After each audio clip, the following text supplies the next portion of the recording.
एक इसका आध्यात्मिक पक्ष है और इसका एक भौतिक पक्ष है।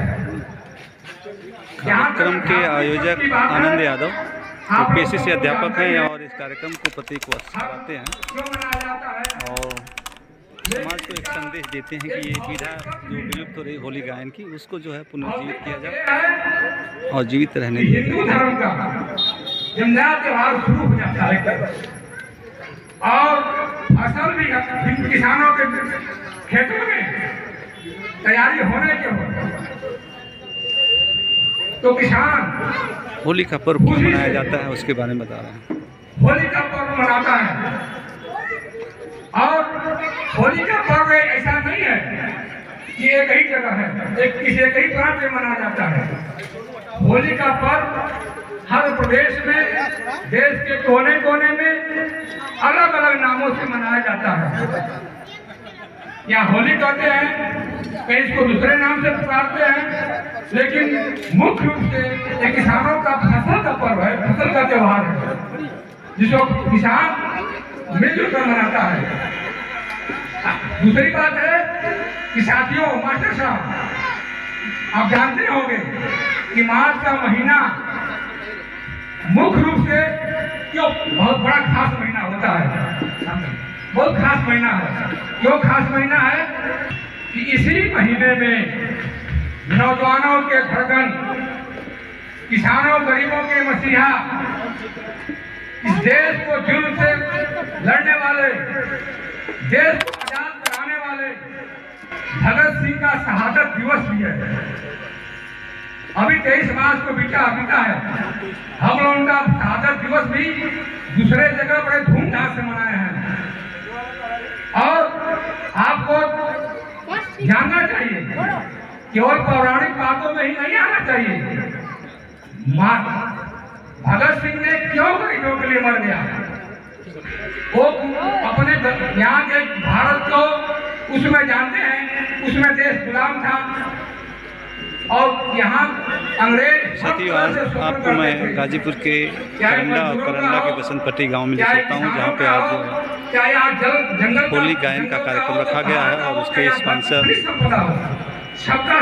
सौजन्य आनंद यादव जी हैं और वो विगत कई वर्षों से ये कार्यक्रम करा रहे हैं। दर्जनों गायक कलाकार यहाँ आते हैं और अपनी प्रस्तुति देते हैं। दुनिया में संपन्न हो गया होली का मनाने का आशय क्या है ये बताइए आनंद यादव जी। ब्रिटेन ने सारी दुनिया पर कब्जा किया, क्योंकि आप जानते हैं जहाँ विज्ञान टेक्नोलॉजी होगा, जहाँ तर्क की बात होगी, जहाँ विज्ञान आएगा, वही देश दुनिया पर राज करेगा। और दुख की बात है कि भारत जैसा देश धर्म के पीछे ही पड़ा रहा और उसका उस स्तर पर विकास नहीं हुआ। इसलिए भारत जैसे तमाम पिछड़े देशों पर इंग्लैंड, फ्रांस, जर्मनी, जापान ने अपना कब्जा जमाया और इसीलिए यहाँ आजादी की लड़ाई लड़नी पड़ी। और आजादी की लड़ाई में बहुत सारे, कोई 16 वर्ष के नौजवान, कोई 14 वर्ष के नौजवान, कोई 23 वर्ष के नौजवान अपनी प्राण को निछावर कर दिया। इसलिए नहीं निछावर कर दिया कि देश आजाद होगा तो यहाँ का गरीब किसान मजदूर लूटा जाएगा।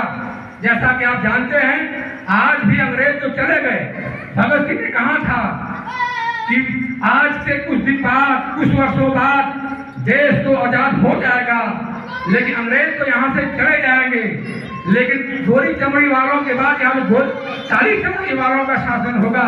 वहाँ पर वो भी यहाँ के गरीब किसान मजदूरों को लूटेंगे, हर तरह से उनको जो है उनका अपमान करेंगे, उनका शोषण करेंगे, उन पर अत्याचार करेंगे। आज देख लीजिए, भगत सिंह के सपनों का भारत नहीं बना। अगर भगत सिंह के सपनों का भारत होता तो यहाँ किसी स्तर का विभेद नहीं होता, न जात का विभेद होता, न धर्म का विभेद होता, न ऊंच नीच का विभेद होता।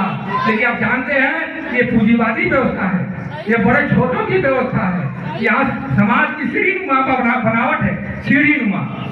हर आदमी एक दूसरे से ऊपर है, ऊपर जाते जाते एक ऊपर सुपर जो है पूंजीपति बैठा है और नीचे गरीब किसान मजदूर बैठा है। और हर आदमी जैसे सीढ़ी एक से ऊपर एक होती है, उसी तरह से हमारे समाज की बनावट है।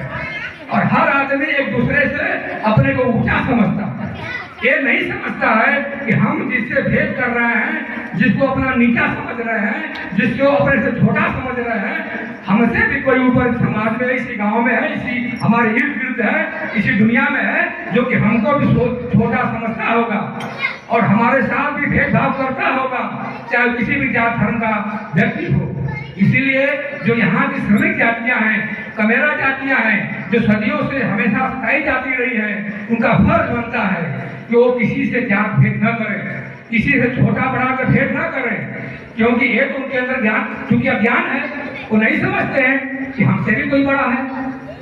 अगर ये उनके अंदर समझ आ जाएगी तो अपने छोटों से उनको छोटा नहीं समझेंगे, उनको भी सम्मान देंगे अपने बराबर, उनका भी आदर करेंगे, उनके अपने बराबर खाना पीना खिलाएंगे, उनसे छुआछूत का भेद नहीं करेंगे। चूंकि व्यवस्था पूंजीवादी व्यवस्था है, शोषणकारी व्यवस्था है, वो चाहती है कि इस तरह का विभेद समाज में बना रहे, छोटे बड़े का विभेद बना रहे, हर जाति हर धर्म का विभेद बना रहे, क्योंकि तभी उसको लूटने का, उसको शोषण करने का चांस मिलेगा।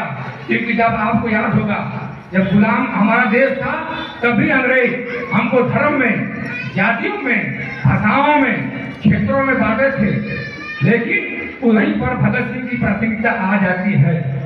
भगत सिंह ने कहा कि अगर हमारे देश के लोग जातियों, धर्मों, संप्रदायों में बटे रहेंगे तो हमारा देश के लोग एक नहीं हो पाएंगे।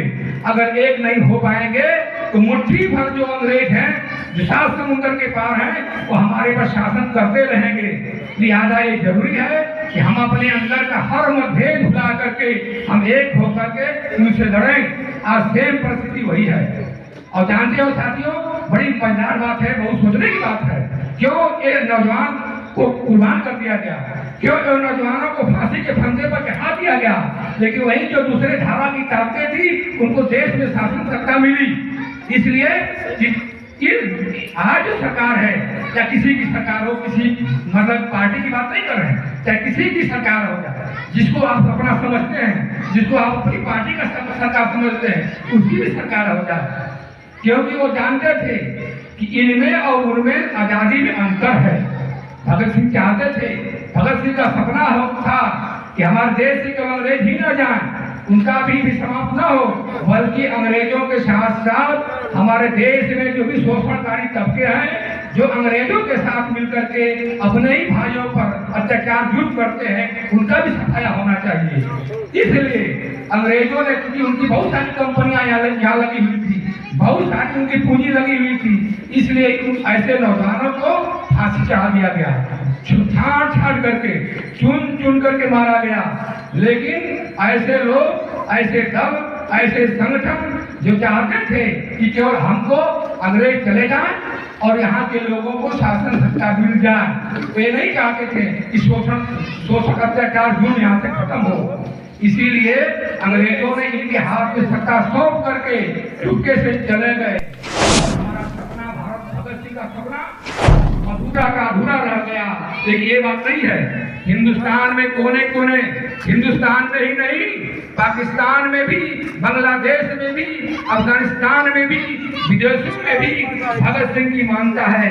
इनके सपनों पर चलने वाले नौजवान, मजदूर, किसान आज भी कुर्बान देने के लिए तैयार हैं, आज ही लड़ाई लड़ते हैं। इसलिए इस आह्वान के साथ साथियों कि होली का त्योहार केवल होलिका दहन करके नहीं मनाना चाहिए, ये भी मनाना चाहिए कि आज का हमारा जो महीना है, आज का महीना बहुत पवित्र है, बहुत विचार करने वाला है, क्योंकि हमारे लिए, आप लिए, जो हम आप बैठ करके आज सुन रहे हैं, गा रहे हैं, एक दूसरे को सुख दुख बांट रहे हैं, इसके लिए किसी ने कुर्बान दिया था।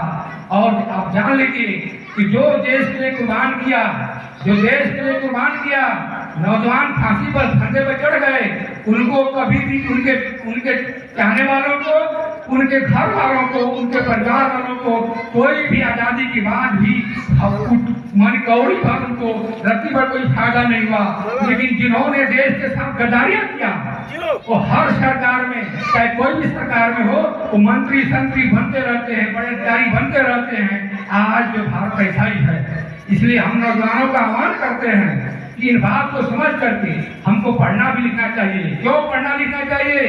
क्योंकि आप जो पेशा करते हो, कोई पढ़ाई करता है, कोई किसानी करता है, कोई मजदूरी करता है, वो निश्चित रूप से यहाँ जो भी राजनीति होगी हर चीज को प्रभावित करती है, करेगी।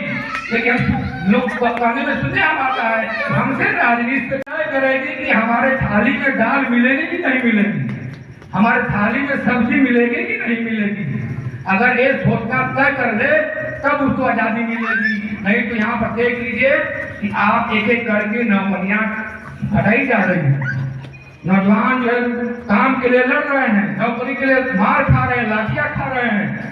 और इसलिए जो है हमारा केवल फर्ज अपना काम धंधे में ही नहीं बिताना चाहिए, कुछ क्षण मिला करके देश समाज के लिए भी सोचना चाहिए। और उसके लिए ज्यादा नहीं तो जो ही आपकी क्षमता हो वही एक ही कदम चलिए, 2 ही कदम चलिए। ऐसा नहीं कि आप कहा जा रहा है कि पूरा जीवन समर्पित कर दीजिए। आप एक कदम चलेंगे तो चलने वाले 2-4-10 कदम आगे भी चलते रहेंगे। इसी के साथ, इसी आह्वान के साथ हम अपनी बात समाप्त करते हुए होली की ढेर सारी शुभकामनाएं आपको देते हैं और प्यार भरा नमस्कार करते हैं। धन्यवाद।